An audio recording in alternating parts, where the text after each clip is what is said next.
Frankenstein Meets the Wolfman could be seen as one of the first versus movies ever made. But not only does Frankenstein Meets the Wolfman represent the end of the golden age of horror movies, but it also represents the end of an era for Bela Lugosi and Lon Chaney Jr. Not only were the 1940s all about the sequel for Universal, but they were also about the versus movies. And forget about Captain America Civil War or Batman v Superman. Frankenstein Meets the Wolfman was the original versus battle.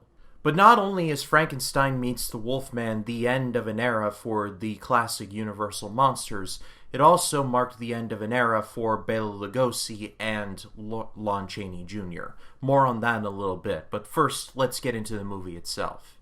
It tells the story of Larry Talbot, who has risen from the dead. It's best not to question some things, and is determined to rid himself of the werewolf curse once and for all. So he attempts to find Dr. Frankenstein, but instead he finds Dr. Frankenstein's daughter and Frankenstein's monster. This movie was directed by a gentleman named Ray William Neal, who directed about 10 or 11 Sherlock Holmes movies with Basil Rathbone. And when you boil it down to its very core, this movie is a movie about the Wolfman, which I thought was about as good a decision as they could have made, because Lon Chaney Jr. is the best part of this movie. Frankenstein's monster, in a bout of things coming full circle, was played by Bela Lugosi.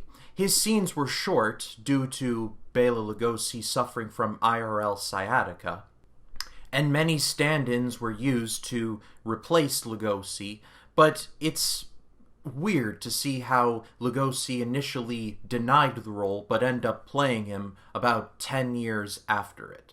One of the things that drives me nuts about the Universal Monsters is that the continuity is loose at best. I still love a lot of these movies, but let's just say it's not going to be like the MCU where every little thing counts and builds up towards a grand explosion about 10 years after it was proposed. A lot of movies oftentimes would never be shown again, so it wasn't relied on for the audience to remember what happened 2 or 3 years ago in order to see the payoff down the line and have it be effective. And for a movie that's only an hour and 15 minutes, the Wolfman and Frankenstein's monster only fight for about 5 minutes at the end.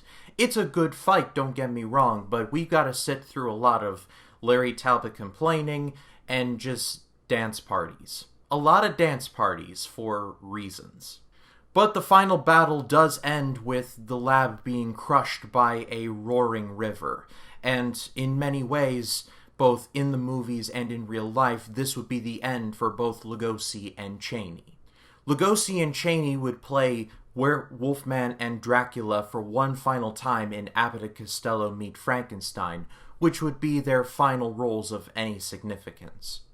And while we would see one more versus battle from Universal in the form of House of Dracula, this would be the end of an era for the Universal Monsters.